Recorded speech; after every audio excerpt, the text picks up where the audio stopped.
6 months after Rhaenyra is named the heir, Daemon has illegally occupied Dragonstone, supported by loyal City Watch guards. When Prince Admiral Cragus Drahar, known as the Crab Feeder, menaces the Stepstones archipelago at the Essos Triarchy's behest, Rhaenyra suggests showing face. The small council dismisses Rhaenyra's suggestion and instead relegates her to appointing a new Kingsguard knight. Ignoring others' advice, she chooses Sir Criston, the only knight with actual battle experience. Sir Otto sends his teenage daughter, Lady Alicent, to privately console the grieving king. She advises that Viserys and Rhaenyra should discuss his kingly duty to remarry. Lord Corlys and his wife, Prince Rhaenys, proposes that Viserys unite their Valyrian houses by marrying their 12-year-old daughter, Laena. Meanwhile, the small council learns that Daemon, proclaiming himself the true heir, stole a dragon egg and intends to marry his mistress, Mysaria, as a secondary spouse. Otto and a small detachment sail to Dragonstone to retrieve the egg. Rhaenyra follows her on her dragon, Syrax, and forces Daemon to renounce his false claim and give her the egg. Viserys weds Alicent, angering Corlys, who approaches Daemon to propose an alliance.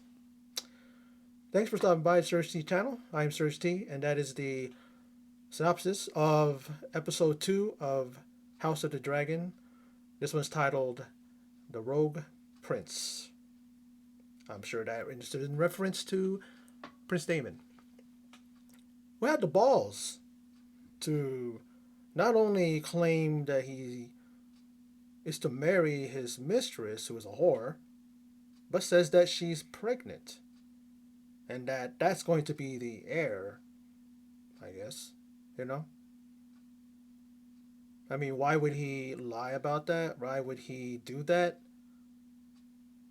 He even angered his mistress. You know?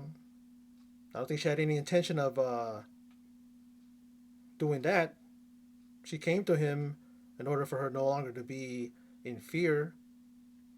She apparently looks like she's someone who loves Daemon, but he's already married.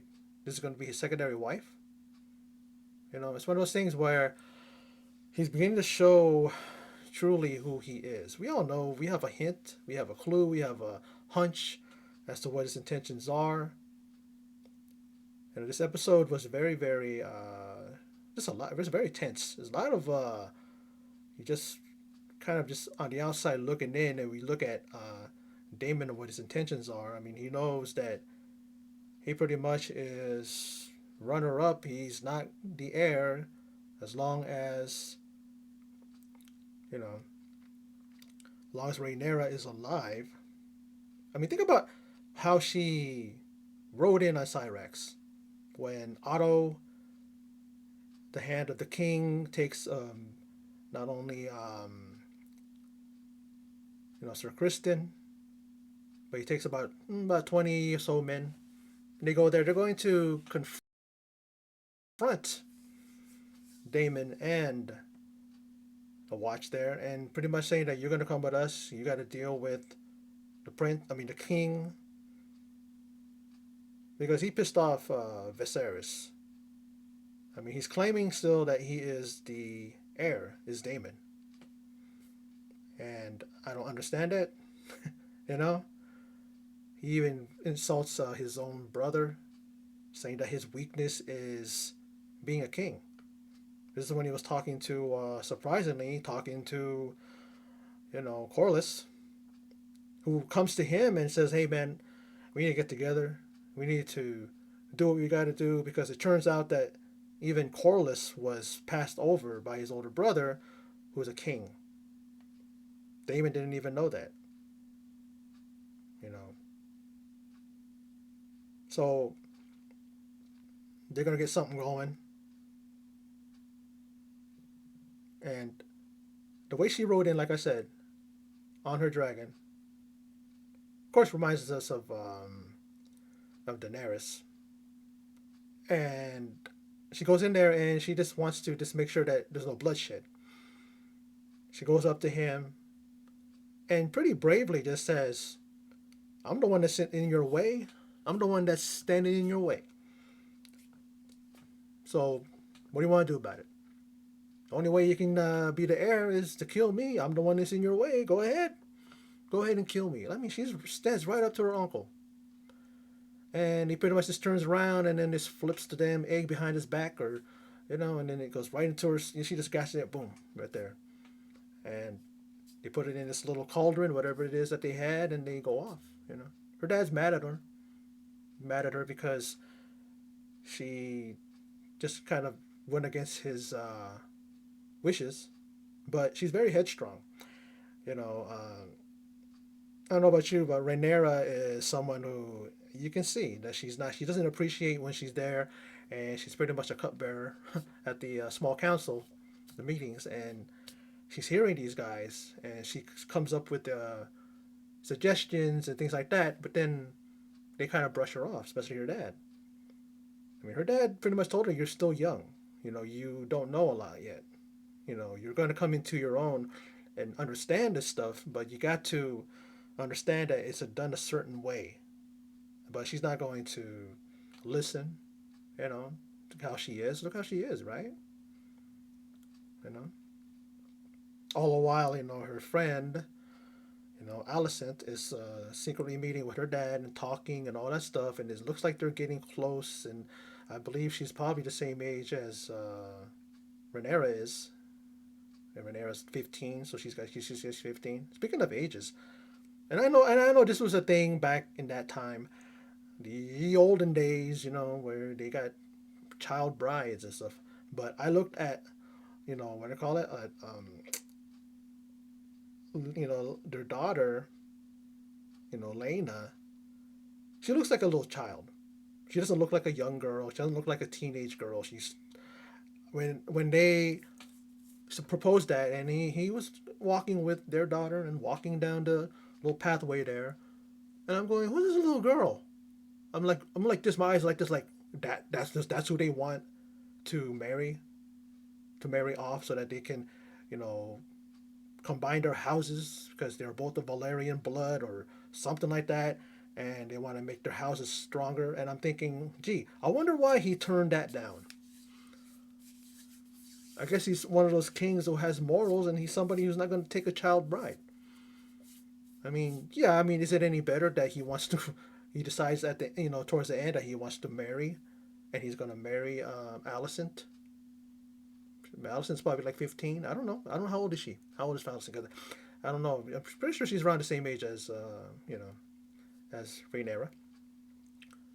And then this angers Corlys, Lord Corlys, and he walks away. And then when he goes to looks to his daughter and says her name, like maybe asking her, "What do you think?" She turns around herself. She looks at Alicent, and then she just walks off herself. She's probably thinking to herself, "Have these guys been beating each other, and have they been planning this? Why would my father marry her? Maybe they've been building something." Like, yeah, it's one of those things where this episode really was eye opening. And I enjoyed it. I thought it was better than the first episode, and I really really enjoyed. Just I just like I mean, I'm just all about the acting, the writing, the cinematography, the set pieces, everything. It looks so great.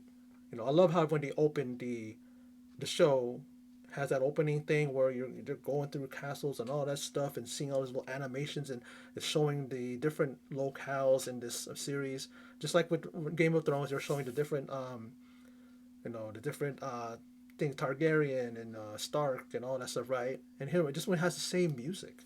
Has the same music. I love it. Doesn't even sound like it's even jazzed up or made different. They just took the thing. Maybe they added something in it. Maybe some other kinds of music in it, other kinds of instruments, whatever.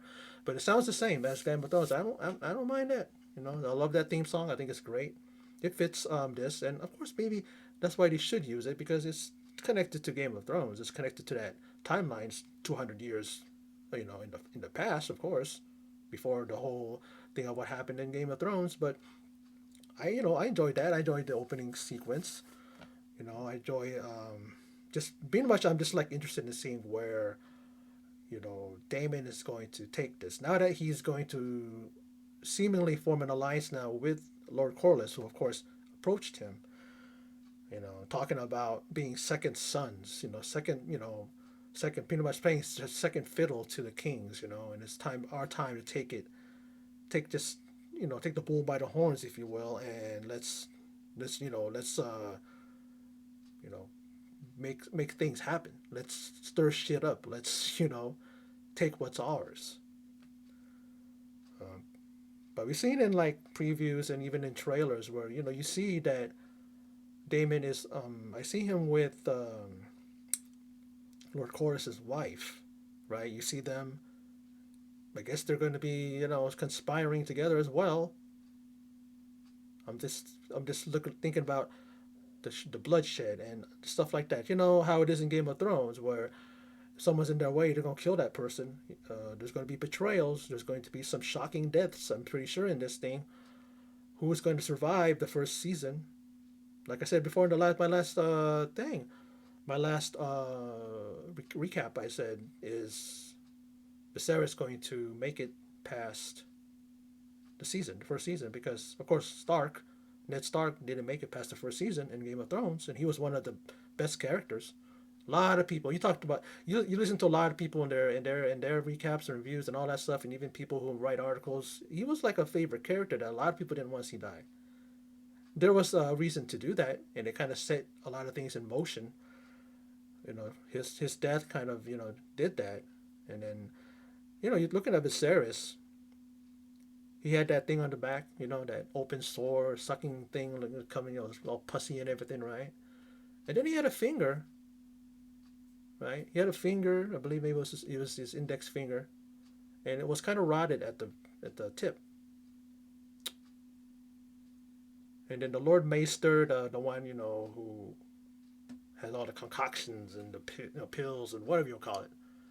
He had a thing of maggots. I'm going, what is that?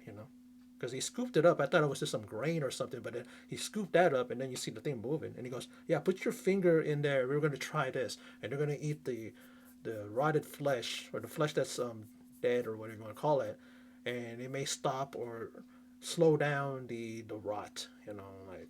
So he's got a lot of issues, a lot of problems going on with him. When Viserys talks, when he walks, he's kind of gingerly. When he walks, he kind of walks slow. He's talking, and you can imagine the pain he's in, and stuff like that. But he's hiding it from his family, his daughter, I'm sure, his other people, even the townsfolk. He doesn't want them to see a weak, king. So that's that. I mean, he may not make it past this episode. I mean, not the episode, but past this season. If he does, he's kind of like marked for death, pretty much. I mean, he's kind of like his days are numbered, because he looks like he's not well, right? I mean, he looks like he's going to probably succumb to whatever is happening soon.